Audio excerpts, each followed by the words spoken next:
എൻ്റെ ദൈവമേ, കിടക്കപ്പുറതി നഷ്ടപ്പെട്ടു. കിടക്കപ്പുറതിയില്ല. എന്താന്ന് വെച്ചാൽ നമ്മളുടെ ട്രംപ് പറഞ്ഞിരിക്കുന്നത് ഖമനി എവിടെ ഒളിച്ചിരിക്കുന്നു എന്ന് ഞങ്ങൾക്കറിയാം. എടാ, നീ ഇതിന്റെ ഉള്ളിലല്ല ഏത് ബാറിനുള്ളിലാണെങ്കിലും അംസക്കോയ കണ്ടുപിടിക്കും. ഇറങ്ങി വാടാ തൊഴപ്പ. ഞങ്ങൾക്ക് എന്ന് പറഞ്ഞാൽ അമേരിക്കയ്ക്ക് അറിയാവുന്നതാണോ അതോ അമേരിക്കയും ഇസ്രായേലും ചേർന്ന് അറിയാവുന്നതാണോ അറിഞ്ഞുകൂടാ.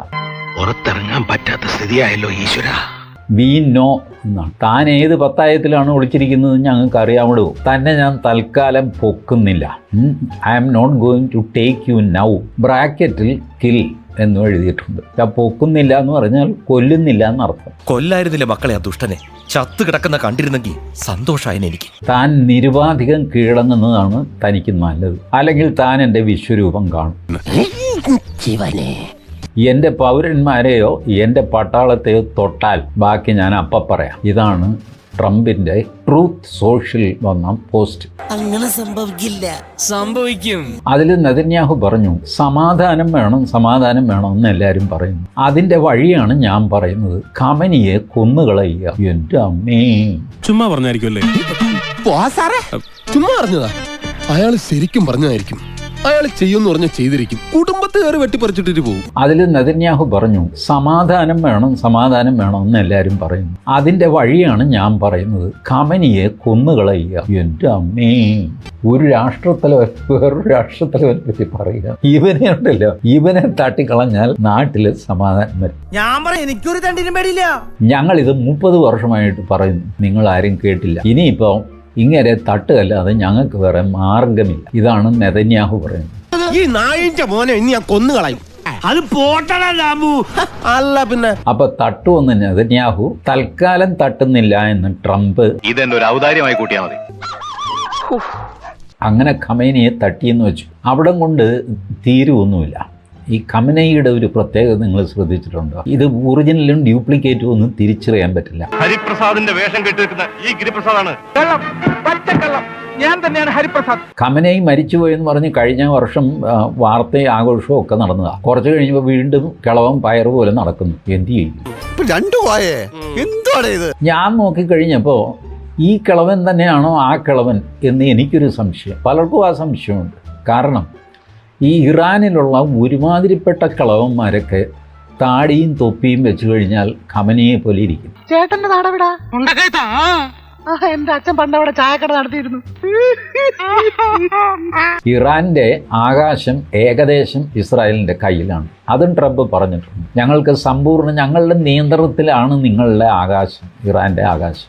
ഇത്രയും വലിയ ഗതികെട്ടവൻ ഈ ലോകത്ത് വേറെ ആരെങ്കിലും ഉണ്ടാവും എന്റെ കർത്താവേ? ഇതിനിടയ്ക്ക് ട്രംപ് ടെഹ്റാനിലെ ജനങ്ങളോട് പറഞ്ഞു, ടെഹ്റാനിലെ ജനങ്ങളെല്ലാം സ്ഥലം വിട്ടു പൊക്കോളണം, വലിയ എന്തോ വരാനിരിക്കുക, നടക്കാൻ പോകുന്നത്, നെടുമുടി വേണോ ഒക്കെ പറയുന്നില്ല. താനൊരു രക്ഷ ജപിച്ച് കെട്ടിക്കുക, അലിതെന്തോ വരാനിരിക്കുക അതിനിക്ക് എന്ന് പറയുന്ന പോലെ ടെഹ്റാനിലെ ജനങ്ങളോട് പറഞ്ഞു വേഗം സ്ഥലം വിട്ടു, വലുത് വരുന്നുണ്ട് പിന്നാലെ.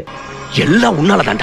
എന്നെ ആപ്പിലാക്കാതെ അനന്തൻ എത്രയും പെട്ടെന്ന് ഒന്ന് സ്ഥലം വിടണം. പ്രഭാകര, പാകിസ്ഥാൻ സർവ്വരാജ്യ മുസ്ലിങ്ങളെ സംഘടിക്കുവിൻ, ഇറാന്റെ കൂടെ നിൽക്കുവിൻ എന്ന് പറഞ്ഞ പാകിസ്ഥാൻ രാത്രിക്ക് രാത്രി മലക്കം മറിഞ്ഞിട്ട് ഇറാൻ പാകിസ്ഥാൻ അതിർത്തി അങ്ങ് അടച്ചു.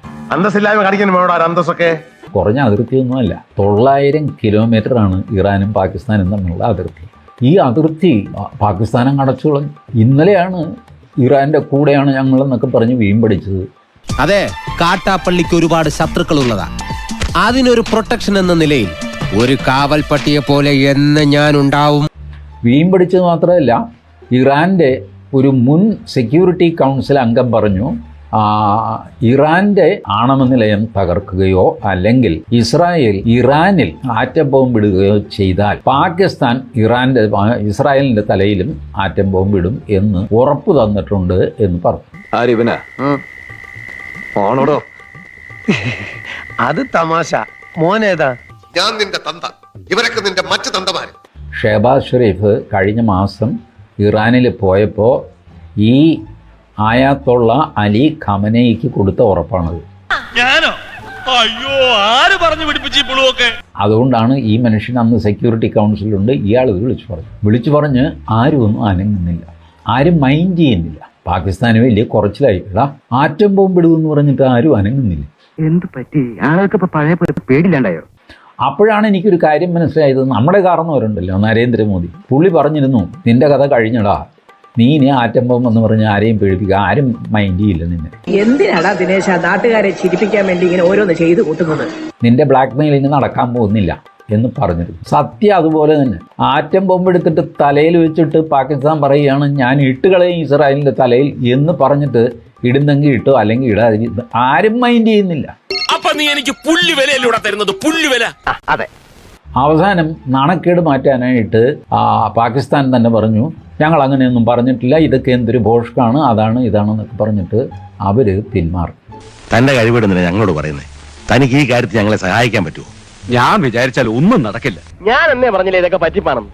മാത്രമല്ല അതിർത്തിയും അടച്ചു. ഇറാൻ്റെ കൂടെ നിൽക്കാൻ പോയ ആളാണ്. ഇപ്പം ഇറാനിൽ നിന്ന് ഒരു മനുഷ്യൻ പാകിസ്ഥാനിലേക്ക് കയറരുതെന്ന് പറഞ്ഞിട്ട് അവിടെ അതിർത്തി അടച്ചു. പോയി ചത്തുടടാ. ട്രംപിന്റെ ഭീഷണി വെറും ഭീഷണി തമാശയ്ക്കായിരിക്കും. ഇനി തമാശയല്ല, കാര്യമാണെങ്കിൽ ട്രംപ് അത് ചെയ്യും, അമേരിക്ക അത് ചെയ്യും. ബുദ്ധിക്ക് ഒരു 5 പൈസ കുറവുള്ള ആളാ. അയാൾ എന്താ എപ്പോഴാ ചെയ്യണമെന്ന് പറയാൻ പറ്റില്ല. നെതന്യാഹു പച്ച പ്ലെയിനാണ്, പറയുന്നത് പോലെ ചെയ്യും. കഴിഞ്ഞ യുദ്ധം കൊണ്ട് തന്നെ ഇറാൻ തകർന്നു നിൽക്കുകയാണ്.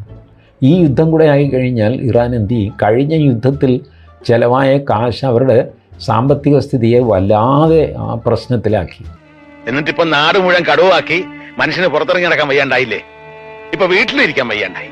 അപ്പോൾ എന്ത് സംഭവിക്കും? കറൻസിയുടെ വാല്യൂ കുറയും, വിലക്കയറ്റം വർദ്ധിക്കും, ഭക്ഷണ ചെലവ് 70% വർദ്ധിച്ചു എന്ന് പറഞ്ഞാൽ നിങ്ങൾ എന്താ പറയുക?